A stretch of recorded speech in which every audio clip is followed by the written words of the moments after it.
Hi, everybody. Welcome to another edition of All Things Aviation and Aerospace. I'm Vince Mickens with the Private Air Media Group.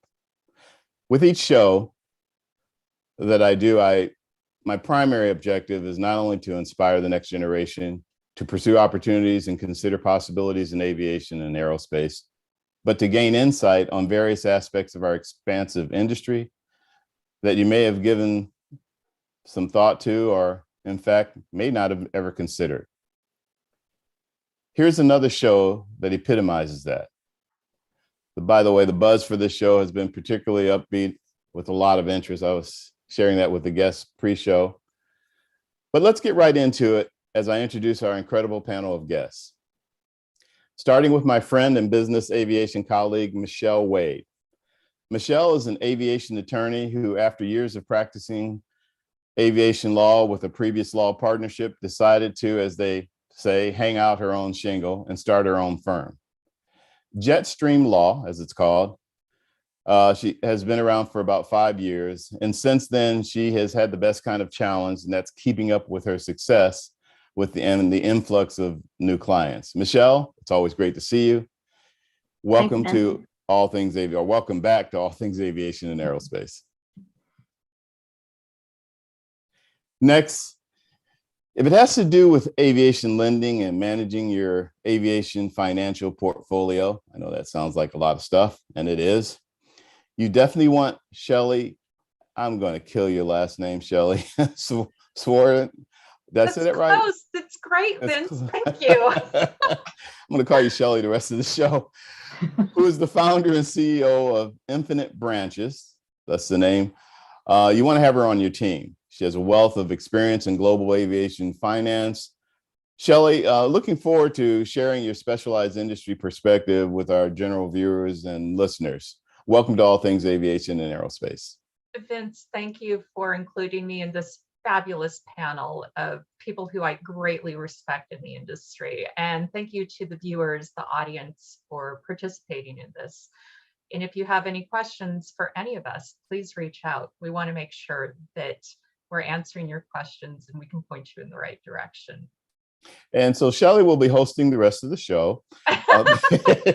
No, well said, Shelley. So what you'll hear out of this notable panel of guests, and I think I just skipped over. Yeah. I'm having so much fun with this morning, is their entrepreneurial spirit. They've all got it. They're all successful with it, which brings me to the aviation CPA firm, Houck Christensen. Did I say that right, Angel? You sure did. Okay, great. Houck Christensen is a CPA, an aviation CPA firm. Angel Houck, who's joining us today, like her partner, is a CPA and aviation tax consultant. That sounds like some really important stuff. If it's about federal and state income tax compliance, you're definitely going to want to consult Angel. Angel, welcome to All Things Aviation and Aerospace. Yeah, happy to be here. So having financial brainiacs, I like to call you guys,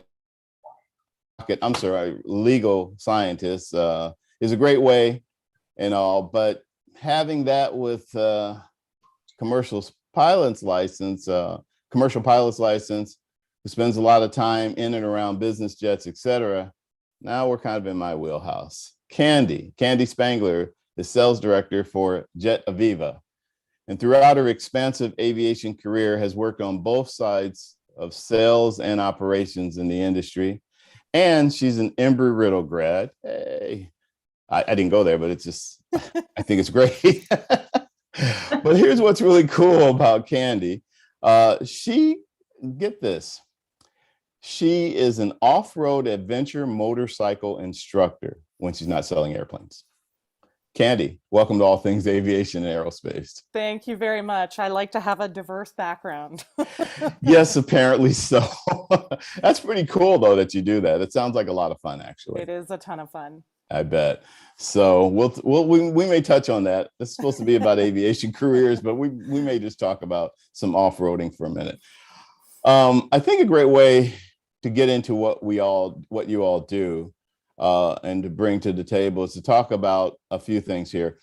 I actually was thinking of terms of talking about how you put together as a team to work together, because it's a team format or a team way of doing things in terms of working with folks. So I got to get you guys back on the screen so I can see you. But I was thinking as we were in pre-show, I think one of the things for the purpose of what we're trying to do is really have you guys tell us a little bit about, because here's the thing. You can be a CPA for just about any industry, right? Actually, for any industry. You can be a lawyer for any industry. You can do sales in any industry, et cetera. So for me, and for our viewers, it's like, well, so why aviation? How did that come about? And I think that's something I know our audience will want to hear about. What inspired you to get into aviation? And I will throw out to whoever wants to go first. I'll start. I actually got interested in aviation after I became a lawyer. So I was practicing in the law firm I was with when I first got out of law school, and my office window happened to look out at the business airport.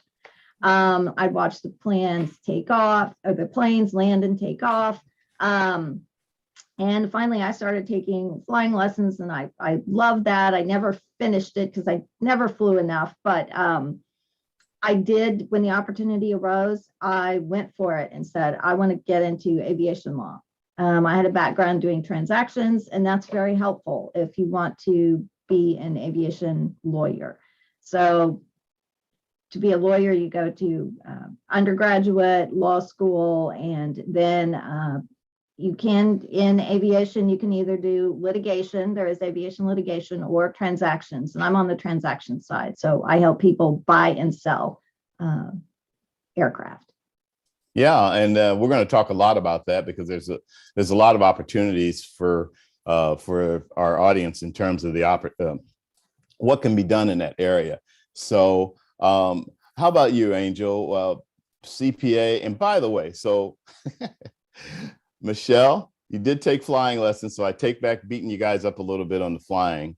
And Angel, you're taking flying lessons, and Shelley, you're planning on taking flying lessons. So I take it back a little bit, but that's okay. Kandi and I are still pilots. No. How about you, Angel? Where did aviation come into the picture? Sure. So I always had an interest in the aviation industry. I didn't really know how or if I would ever work in it. When I started college, like so many of us, I didn't really know what I wanted to do. I knew I liked math, and so I gravitated towards the sciences.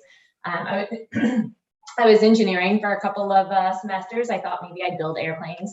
Then I realized I really didn't like physics, so that wasn't going to work out. But I gravitated towards accounting. And so I went down that path, got my CPA. And my first year, actually, as an intern, we had one of our major clients at our firm. It was a small firm, and they were buying an aircraft. And the partner I worked for at the time came in and said, hey, they're buying an airplane. Can you figure it out? And I was like, yeah, sure. It can't be that hard. And started looking into it. And we spent very, very long time and many, many years from that point, really understanding what's all involved and putting it together, and eventually built a practice, and through my firm worked through that. And then several years ago, my partner and I were both looking to move to the next thing. And so that's when we decided to focus solely on aircraft. And so that's all we do now, is day in and day out business aviation, structuring and tax planning and all of that good stuff. And I like to tell people, if I could make accounting cool, I think I did. It's a good place to be. You definitely did when you added aviation into the fray. And aviation is an exciting industry. I don't have to tell any of you that, but yeah, I can imagine what you do now is a lot of fun, even though it's crunching numbers. Physics, huh? That's interesting. No, I give you guys, I like to give you guys a hard time, but I've had guests on that have had some really interesting backgrounds, and yet they're either a pilot or they do something else in aviation. sometimes unrelated with some of their backgrounds. So, but anyhow, that's very cool.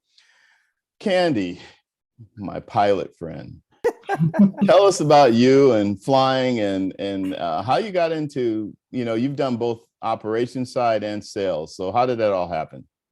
Yeah, it was interesting. I grew up on a farm in eastern Ohio, and when I was 14, 15, trying to figure out what I wanted to do when I grew up, which I'm still trying to figure out, it was interesting. There was a German exchange student in our high school that was taking flying lessons who just happened to invite me up for a night flight. And that night flight changed everything. That's when I was just like, this is the coolest thing ever. And Do you of remember course, what kind of airplane? it was a 172 Skyhawk. There you go.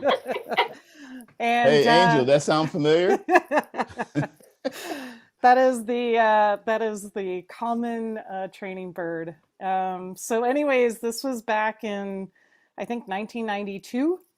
And I was just enamored with it. And I thought, I want to become an airline pilot because that's the only thing I knew about. That's the only thing that I had been exposed to.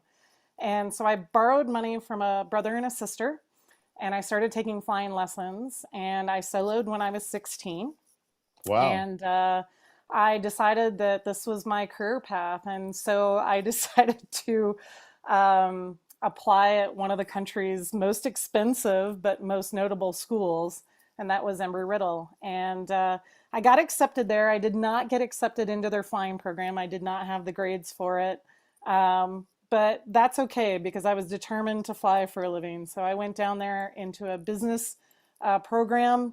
Everything happens for a reason. There is, and it's very interesting. This is something else that I want to note, not to give me a pat on the back, but my folks, my dad was a carpenter.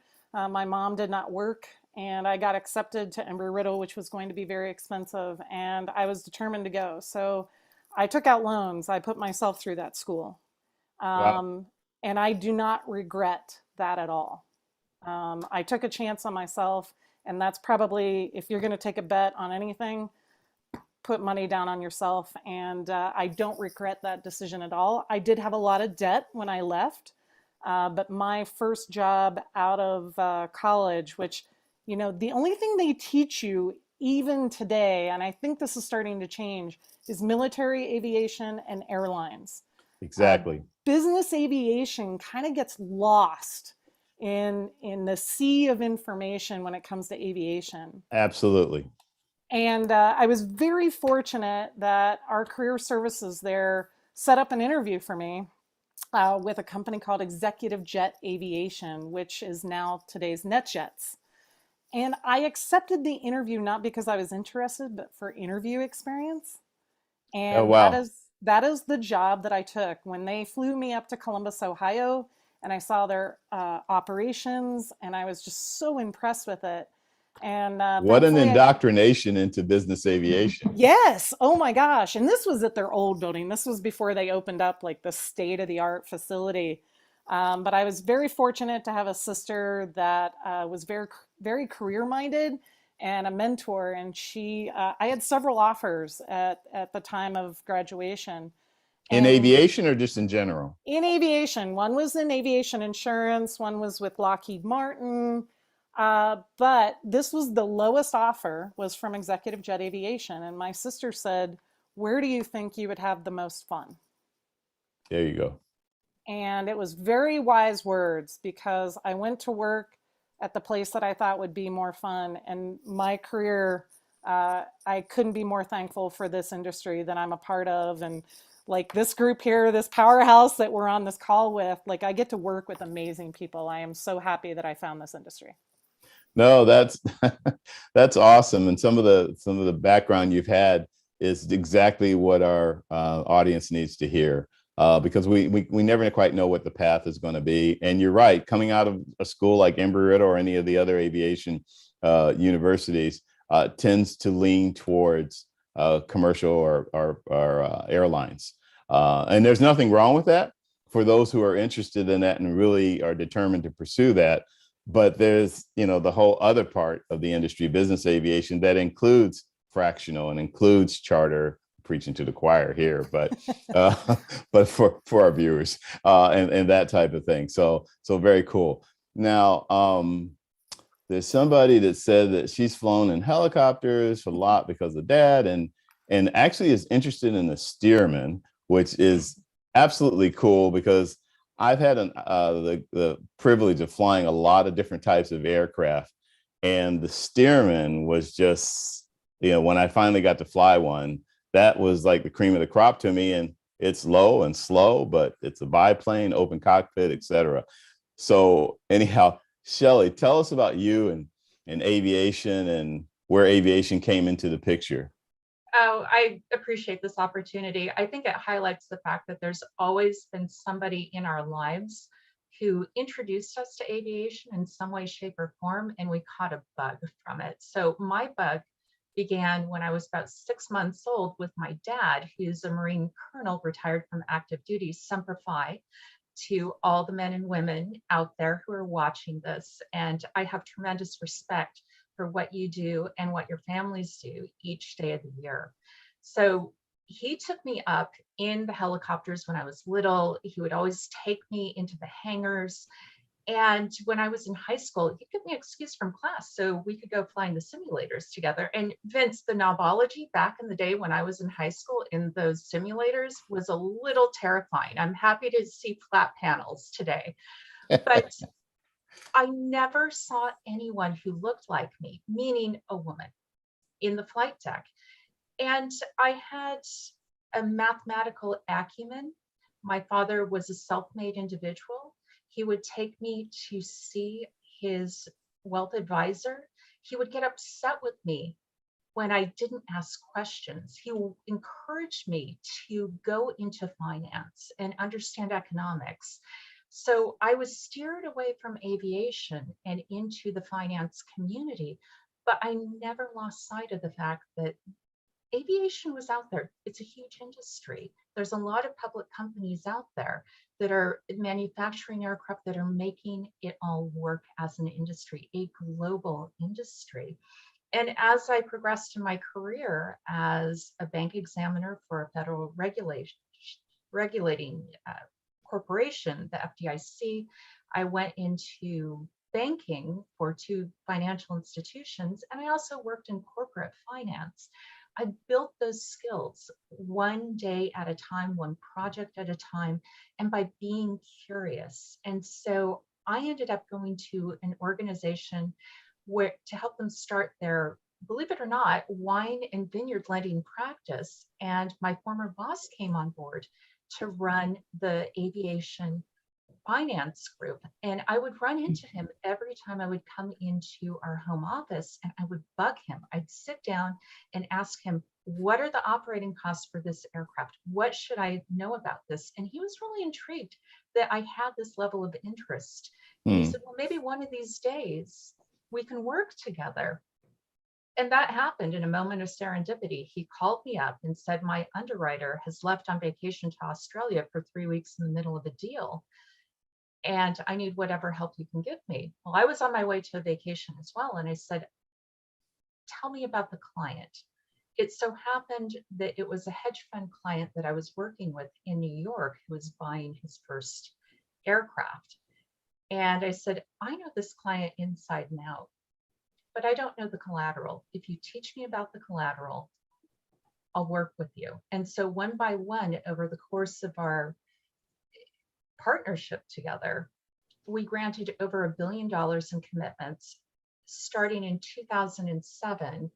And by the time I left last year, we had no losses and no repossessions. And that's a function of being curious, getting to know your clients, getting to know these amazing people in the industry, such as Michelle, Angel, and Kandi, to be able to ask them questions about situations that there's no way I could know about, but I had to be curious and I had to be respectful of the community that's out there. So what I do today, I work with startup organizations in the aviation space to find them the capital that they need, either from debt or equity.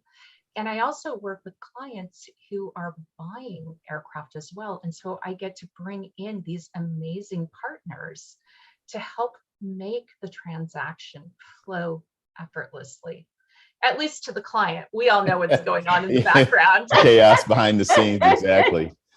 Yeah. So hopefully I explained it. It's a journey. It's not a linear one. And I do want to say too, my dad did teach at Embry-Riddle. So I had all of this connection to the aviation industry growing up. And that's why I'm very specific about saying when I finally learn to fly, that's what I want. Yeah. You know, I think that's all of you have given a great summary of how you've gotten into aviation. And this is the perfect segue with you, Shelley, about really delving into the business side of it in terms of aircraft acquisition, et cetera, from the sales standpoint of somebody buying an aircraft, and then what's all involved.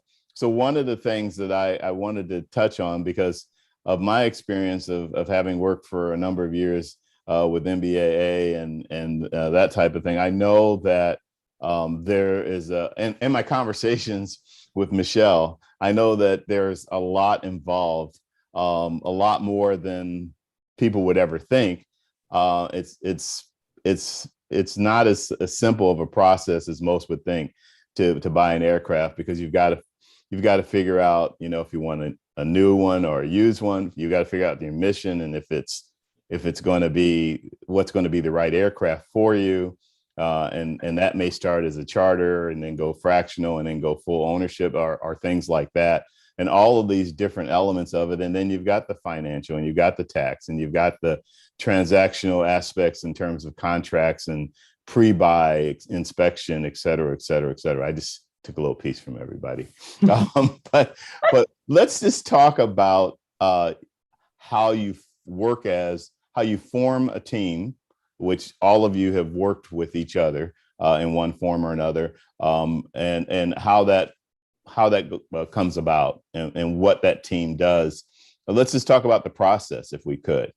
And maybe we can start with you, Kandi, because you're the one that's selling aircraft, buying aircraft, et cetera. So why don't you get started, and then you guys can chime in and talk about this whole process as a team. So the aircraft buying or selling process, if I were to use an analogy, is more like buying or selling a business, not like buying or selling a house. And I think a lot of people, when they come into this industry, they think that, hey, I'm going to buy an airplane, and they look at it like a house transaction. And I'm like, look, you need a team, especially if you're a first-time buyer and they need to still assemble their team. This is where I start going, okay, I do the airplane piece. That's my specialty. I know the markets, I know what to look for and whatnot. When it comes to tax advice, when it comes to structuring the agreements and making sure, this is really interesting. The IRS and the FAA do not agree on a lot of things. Oh, no, really? I know it's shocking, right? And so you need a really good aviation attorney to help you navigate those waters. That is not my area of expertise. I need somebody that knows, if they're going to finance the aircraft, or even if they're not, like making sure that they're setting it up for their specific business. And that way that if they can use those funds elsewhere in their business, and what rates are and stuff like that, I've just encompassed the team that is on this call. Those are not my areas of expertise. I know the questions to ask, and I know the people that I call on, and I go, this is who you need to talk to, XYZ client. And so that's usually my first phone call with a new buyer, is going, okay, we need to get your team together. And that's pretty much everybody on this call. And then we go to work. The reason that I know everybody on this call is because we have to work like a well-oiled machine to make this, as Shelley said, a flawless transaction in the eyes of the client. but it's because we're staying ahead of a couple steps ahead of, okay, before you take title, do you have the right entity to take title and whatnot? And that's really where Michelle comes into play. So, and getting the tax structure in place. So that is your team. And that's kind of my, 50,000 foot level, approach to working with new aircraft buyers. Yeah. Michelle? Oh, go ahead. Yeah, the point is that's one of the first things I tell clients when we talk to them is buying an aircraft is unlike any other asset you're ever going to buy. When you think of accounting and you think of cash flow in business, you say, oh, I'm just going to buy it. I'm going to rent it out to all my companies and I'm going to pay for it however. And it doesn't really work that way because the FAA has a lot of restrictions of what we can do. And we have to confine our tax planning into that. And so the team idea is exactly what you need, because when you're working through this transaction, I think there's really two sides of the transaction. So what I consider the outside, where Kandi is out there looking for the airplane and you guys are talking about the airplane, you're negotiating the deal on that side, you've got your legal, you're talking to your finance, you've got that whole piece where you're actually looking for and purchasing the asset. And then on the back end, you have your tax and your legal, which are very interdependent. So I may want to do something, but legal may have to tweak it a little bit, and then I'll tweak that and kind of make the pieces move into where we want them to be. And then that piece also encompasses your internal team, who, your tax preparers, your legal counsel, your estate planning sometimes, anybody who has a say on what your world, what your tax world, what your organization world looks like. Because I may say, yeah, this is what we want to do with the airplane, but it may be completely contradictory to what your estate planning attorney or your general counsel is trying to accomplish. So there are so many people involved in a transaction, in an aircraft transaction, to make it right. And it feels a little painful, and I see people's eyes get really big and they're like, this is too complicated, I don't even want to buy it. But what I tell them is, if you do it right the first time, that's it. It's an easy process from that point on. Yeah, and it's plug and play. A streamlined, I shouldn't say easy, a streamlined process from that point on. Yeah. So the next one you buy, because you're going to buy another one, the next one you buy will be a lot easier process. So it feels like you're drinking from a fire hose on the first one. But once we move it all in, there is no cookie cutter answer. Once we move the pieces to where they should be, it's going to make your life so much easier going forward. Sure. Let me go back to Kandi for a second, because I think one of the major factors you just touched on that's really important is there are first-time buyers and even people that have bought planes before, but maybe didn't use all of the resources they needed to do it properly and that type of thing. So they're a little frustrated about their previous purchase or whatever. But I wanted to go back to Kandi because I think, and I know this also from my experience at National Business Aviation Association, NBAA, that advocates for business aviation and private aviation. And that is that it's really important for the client to have a good idea of what they need the plane for. How much they're going to use it, how many passengers will they typically have on it, what distance they're probably going to fly most of the time, which varies with everybody. Some people can have several factories in several states. Some have to go cross country a lot. Some have to go international, et cetera, and so forth. Kandi, can you expand on that a little bit and talk about that aspect of it? Yeah, I take that piece of my job very seriously. I want to make sure that somebody doesn't have buyer's remorse when they get into an aircraft. So I'm going to take a lot of time on the front side to make sure I understand their mission, what airports they're flying into, how many passengers will be on board, how many bags are they taking, are they using this for business or maybe personal or both. There's a lot of different aspects. I mean, even down to like, will there be a dog on board? Do you want a flat floor aircraft, or do you want something with a dropped aisle? It gets into the weeds, and this is where that expertise and taking a step back, because somebody will come to you and go, hey, I picked up this magazine and I saw this really beautiful airplane and I want that. And I'm gonna say, that's great. We can absolutely get you that. But it really is important to take a step back and understand, A, what is the right airplane for the mission, but B, what are the real costs of that airplane, because I do not want them to call me in 12 months and go, I had no idea how much this was going to cost me. That is a disservice to our industry. And I will tell you, I've talked more people out of buying an airplane than I've talked them into it, because I want to make sure that they understand the real costs associated with it. Now, I will tell you, once they get into business aviation, it is very unlikely they will ever leave. Absolutely. Well said. Absolutely. But You know, in terms of costs and things like that, Yeah. though, there are, and I'm sure you guys are going to talk about that, there are alternatives, such as having your aircraft managed, allowing others to use it, and therefore, you know, being able to save and things of that nature. But your point is well taken. If somebody may want a galley, or somebody may typically want a corporate flight attendant, and things like that, those add to the cost, you know, sometimes exponentially, depending on what they want. So, so that also, and I don't want to, you know, interfere with everything what everybody wants to say, but I think I consider aviation a relationship business, particularly business aviation. You know, it's all about relationships, and we've all been to the conventions and the various shows and things like that. And you know, when we were down for a couple of years because of COVID and that type of thing, one of the biggest challenges was still maintaining those relationships that we've had and that we want to continue to have, and or new relationships we want to build. So I'll open it back up to you guys. And yes, I'd like to build on something that Angel said about kind of, you've got people with various expertise in various aspects of aviation, legal, tax, Kandi as a broker, Shelley with finance. But you've also got, in order to do our jobs, we need a lot of information about our client. You know, what is there, as Kandi was saying, how are they going to use it? Business use, personal use, who's going to be on it? How many people are going to be on it?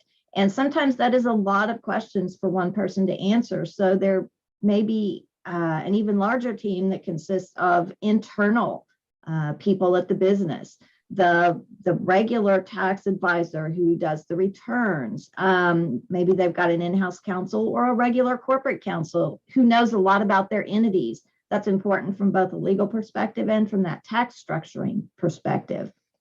And then who knows, you know, how they're going to use it, and possibly about their other financing, because you might need to know that in case there's any cross defaults or something in a loan document. As Shelley shakes her head in agreement. Yeah. Shelley? Yes.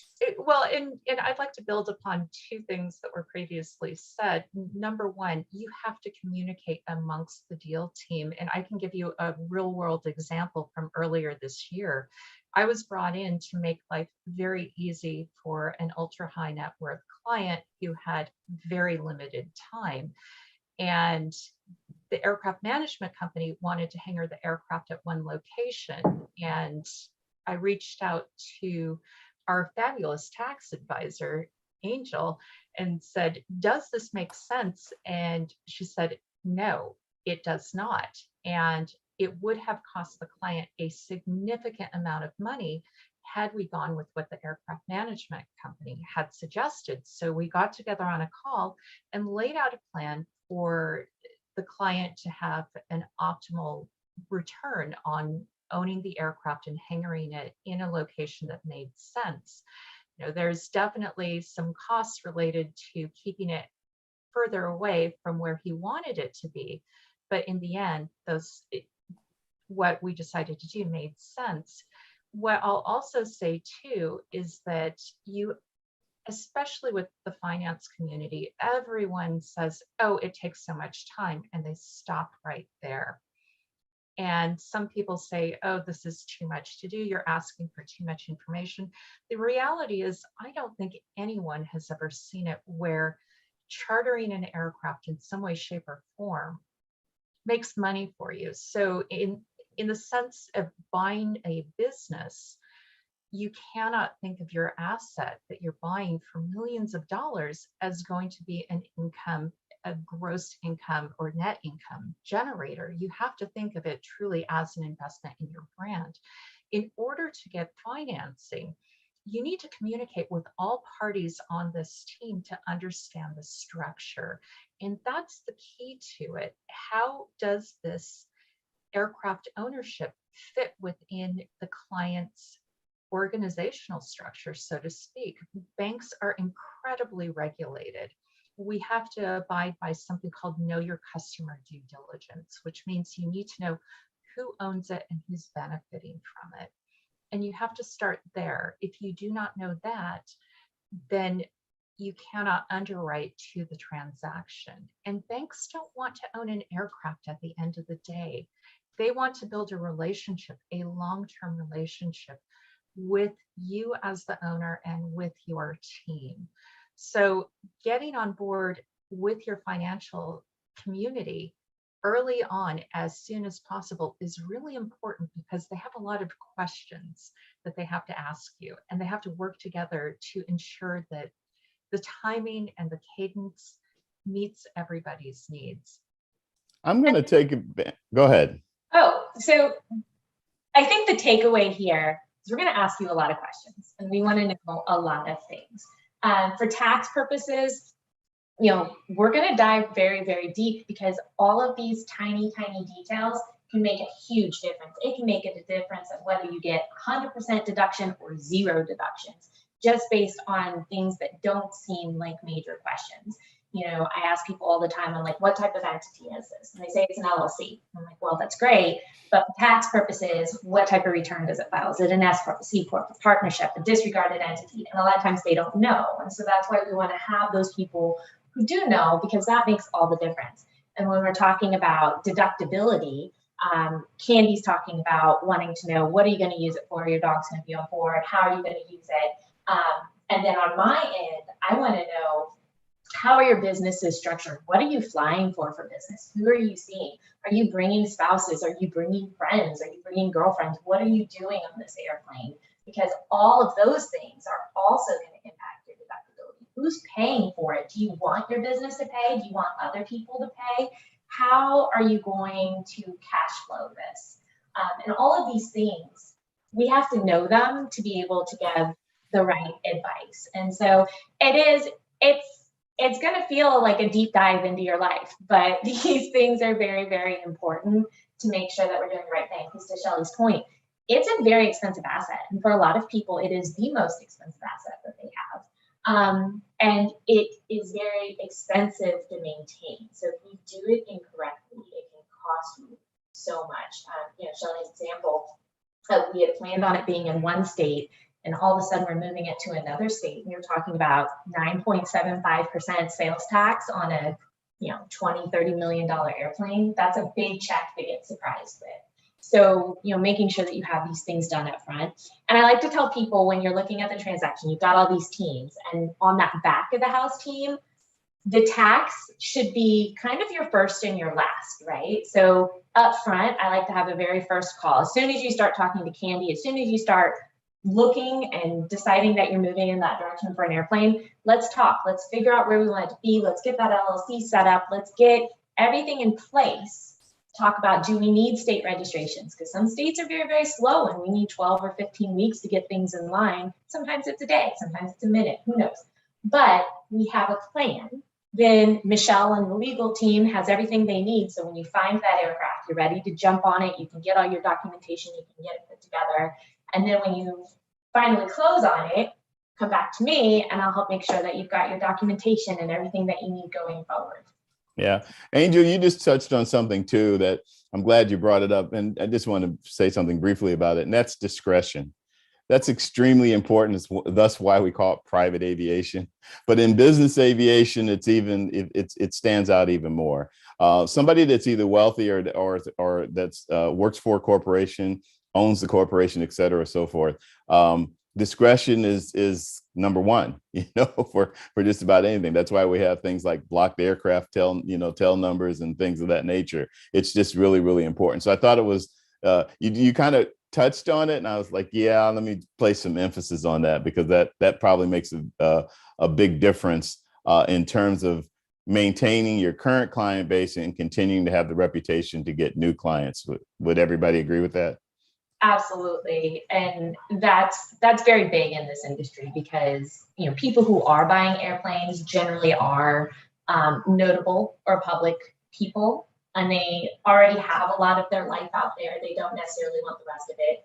And I think that kind of comes back to your planning as well, especially for Michelle and I on our side of how are we going to own it? Because there are ways to kind of bring in that anonymity with, LLCs and trusts and things like that. So that's another piece of our puzzle. Some people are like, no, I'm actually going to name the airplane my company name. I want everybody to know.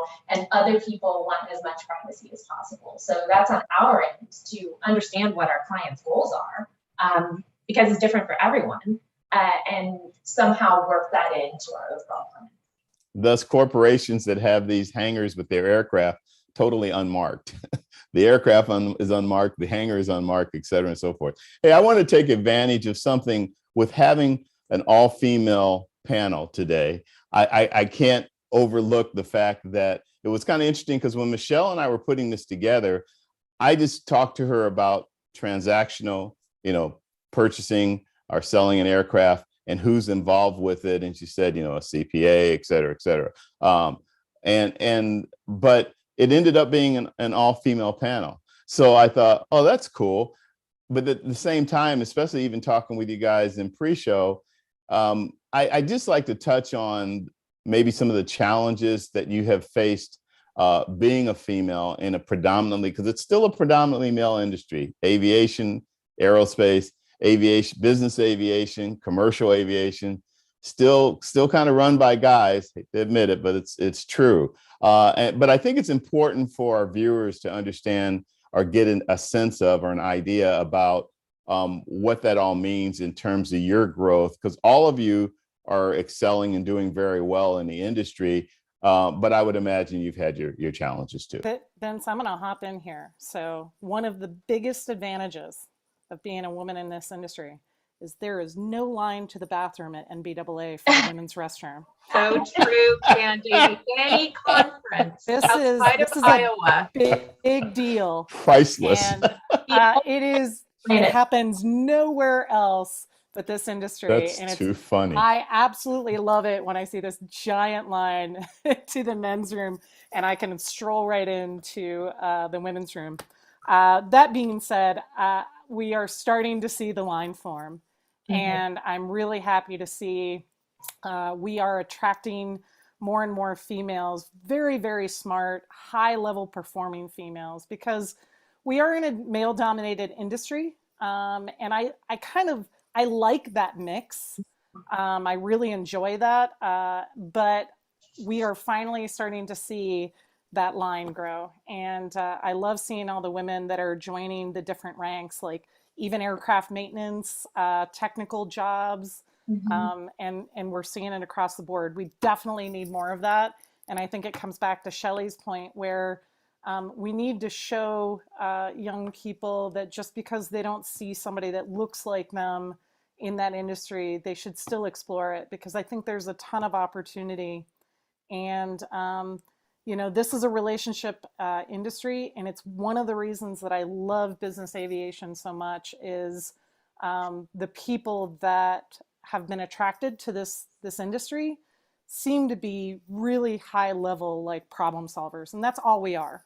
We are problem solvers, and we work so well together. And I can't imagine working for any other industry. But I know that that's kind of a segue off your female comment. I'll let somebody else answer. No, I wholeheartedly agree with you. Yeah. Well, I think the FAA has done a very good job through 2 different task forces of highlighting that women, the number of women as a percent of the industry has not changed in 50 years. There's good news that more women are joining, but the percentage isn't changing. And so what all of us do to attract and retain talent to the industry, not just attract, but make sure we retain it, is really important. And that's one of the things that we do through the International Aviation Women's Association, of which I serve on the board, and which many of you are members. Vince, I'll plug this in too. For men who are interested, men can join Iowa, and 100% of their dues go straight to our scholarship programs. Nice. So when you have this environment where we have a great mentoring program in our beta testing, 3 of our apprentice members received promotions, and that's a function of women who have drive, supporting others. And I think what I've seen in this industry, more so than any other industry I've been a part of, the women in the industry want to support other women. And I use the term support rather than help. Help comes from a position of power. Support is about the development of a long-term partnership where you pool your resources and you build a foundation where you keep growing together. And that is what this is about. I am here. I've stayed in this industry because of Michelle Wade. What she does is fantastic. It is the platinum standard for how all of us should build our careers in aviation. So, and along the way, I've seen what Angel is doing, what Kandi is doing, and so many other women who are out there. And if you can see it, you can definitely be it. And so for all the young women who are out there, who are interested in joining the aviation industry, there's a community that wants you. So I have a platinum friend, Michelle. How about you, Michelle? You want to chime in on that? Oh, yes, I second what they have, what Kandi and Shelley said. There are advantages to being a woman in this industry in that, people remember you, stand out, short line to the bathroom. And also what Shelley said, we all work to support others in the industry and work together. It's important to work together as a team and support each other. Angel? Yeah, I mean, every event I go to, there's more and more women at them. And especially, I think when we go and I'm involved in some business aviation events or career events and bringing in new people. We just did one a few months ago at Embry-Riddle, trying to bring people into the business aviation industry. And you're seeing more and more women coming out of the schools and moving into it. Being a woman in the industry, I haven't ever seen it as a hindrance, and I haven't ever felt that there was any downside or hindrance to it. I think just like any industry, you do what you do it right, you give it 100%, and your work is going to show, and the cream rises to the top and all of that good stuff. But it's more and more coming to the industry on a regular basis. And the great thing about the aviation industry, and you can see it right here in this panel, is most of the people who are in it because of some sort of passion or something that drew them there. Very few people go into school and say, I'm going to be an aviation attorney. They, are drawn to it in some way. So when you go to these events and when you work with other people, when you're on these teams, most of the time, people are just happy that they get to make a living talking about airplanes. And so they're very welcoming, and it's a really great group and great industry to work in just overall.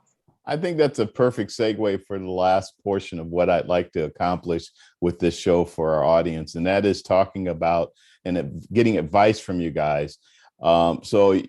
To somebody in high school, to somebody in college, to a postgraduate who's graduated maybe with a degree in aviation or maybe with a degree in accounting or something else, in business, in law, and they're trying to figure out what they want to do next. And either in the back of their mind or through some kind of influence, they've always had an interest in aviation. What kind of advice would you guys give with all of your experiences to them about that?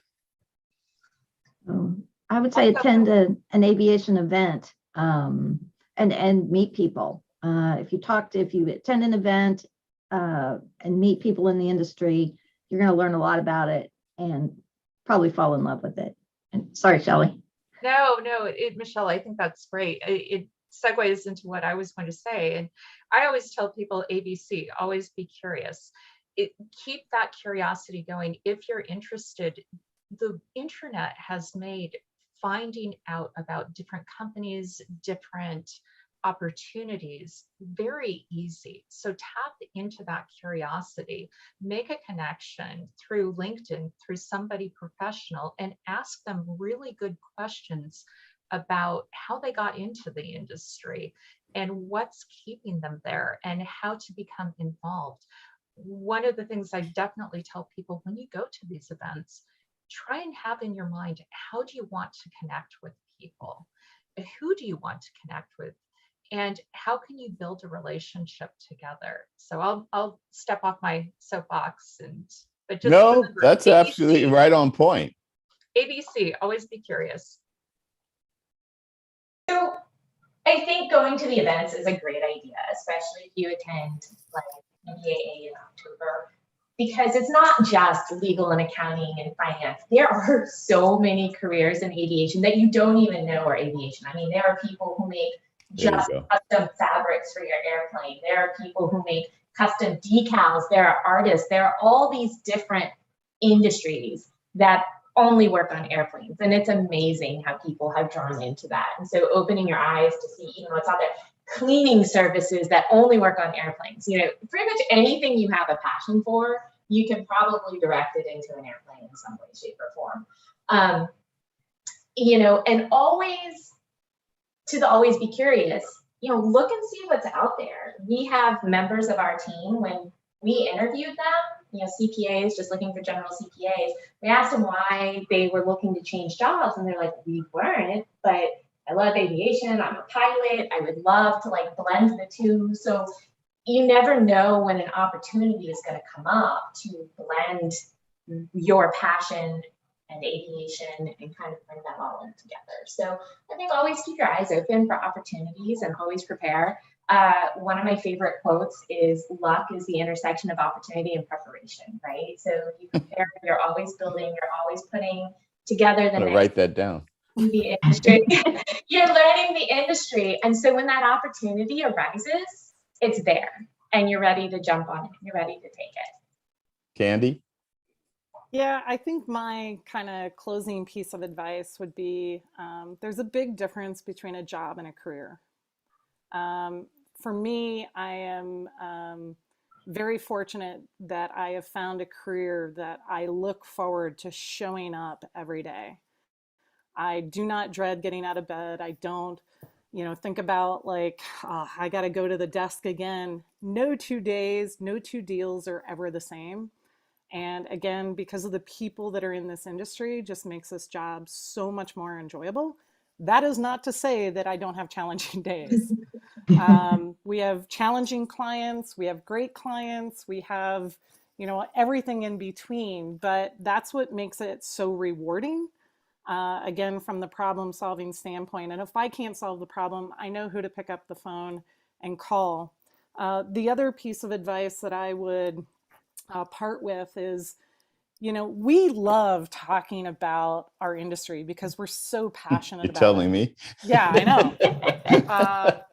So if you know somebody or connect with somebody that's in the business aviation community or any part of the aerospace industry that you're interested in, ask them if you can shadow them for a day. Good advice. I think more people would do that if they were asked. The thing is we don't know to advertise it. Hey, do you want to shadow me? I'm not going to put that out there. But if somebody were to come to me, and incidentally, so I live in Denver, Colorado, and one of my childhood friends that moved out here from Ohio had a son who was interested in aviation. She called me up and she said, hey, we live in Denver too. My son's interested in aviation. Can he shadow you for a day? And I was like, absolutely. Well, it turns out he did not become an aircraft broker. He became an aircraft mechanic. He went and got his A&P certificate, and he's now working in our industry.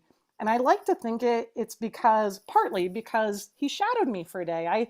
I let him listen to my phone calls. I took him out to look at one of the business jets, one of my clients' business jets, and just showed him around. So for those of you listening that are looking at a career, if you know somebody in this industry, ask them to shadow for a day. I bet they'll do it. And they won't bite. They won't. We're very proud of our industry, and we love to talk about it. Absolutely. I think it's a wonderful point that you just brought up, because there are so many people that are interested, particularly young people, and they don't really know where to start, but they also are afraid to reach out. I was at Oshkosh last year, getting ready to go again next week. had a couple of young people that were with me as part of the trip out there. And, you know, one of them I had to actually say, hey, listen, you got to be a little bit more, I don't want to use the term aggressive, but you just have to step out there, Ask the question. ask some questions, say hello. And I said, you'll be surprised. Not only will they answer your question, they're probably going to give you a whole lot more than you originally asked for. That is absolutely true. Yeah. And he started doing that, and he goes, oh God, you're right. You know, I said, yeah, everybody in the industry, no matter what level or what they do, are very proud of it. We're a community, aviation is. And so, yeah, we take pride in it. We're very passionate about it, as you guys all are, et cetera. So I think that's a great point. And I think all of your input today and sharing what you guys know has been really, really great. I've actually even learned a few things. So I could say one last thing for Sure, viewers Shelley. there. A while back, I was connecting with the NBAA, and they estimate that there's 1.2 million people working in business aviation in the United States. And they couldn't tell me exactly how many were responsible for flying or working on the aircraft. But what was said is that business aviation is filled with small businesses supporting small and medium communities. And there is so much great work that is being done in the communities throughout this country that are being done through the hands of people who are working in all aspects that Angel pointed out, and Kandi and Michelle, that go above and beyond what we do. So there's opportunities for so many people with different backgrounds and different life experiences to become involved. It's not just about the youth, it's about people finding a way into the industry. And please consider this for your career. Well said. Well, listen, we're running out of time, but I want to thank all of you, Michelle, Shelley, Angel, Kandi, for your input and for taking the time to be on All Things Aviation and Aerospace. And I also just wanted to say that I think something you brought up at the beginning of the show, Kelly, and that is all of you are available. Did I just call you Kelly? Shelley. All of you are available for me not to talk. All of you are available to, if anybody has any questions about what you guys individually do, et cetera, and about the industry, that they can reach out to you. They know how, they have my information, the viewers do, and everything. So I will pass that along as it comes up, and it usually does. And again, I can't thank you guys enough for being a part of this. Thanks for having us. Absolutely. Thank you Thanks. for including me. Absolutely. All these amazing people. Thank you. Sure. So you've been watching All Things Aviation and Aerospace, and you can pick it up on as a webcast or a podcast. So if any of you who are thinking about pursuing a career in aviation or aerospace or any aspect of it, we have shows that are archived on every aspect of the industry and that type of thing, and it's all available on my Private Air Media Group YouTube channel and Facebook page, which we've been live on today, as well as whatever podcast listening platform that you listen to your podcast on. As I mentioned earlier, next week is the EAA, Experimental Aircraft Association's Air Venture at Whitman Regional Airport in Oshkosh, Wisconsin. Oshkosh Bagosh, we like to say. It's pretty exciting. They have over 500,000 people attend in a week, but it's all outdoors. So it's like going to an aviation festival. You will see everything from a kite to practically a supersonic transport and everything in between. And they have rides and all that kind of stuff. But it's really an aviation gathering unlike any other that I've ever experienced. And I think if you don't go next week, if you have an opportunity to go next year or down the line, and you're really interested in kind of getting a fire hose of aviation information and involvement, then EAA Air Venture is the place to go to. So, but thanks everybody for watching and listening. And until next time, everybody take care and stay safe. See you guys. Thanks. Bye.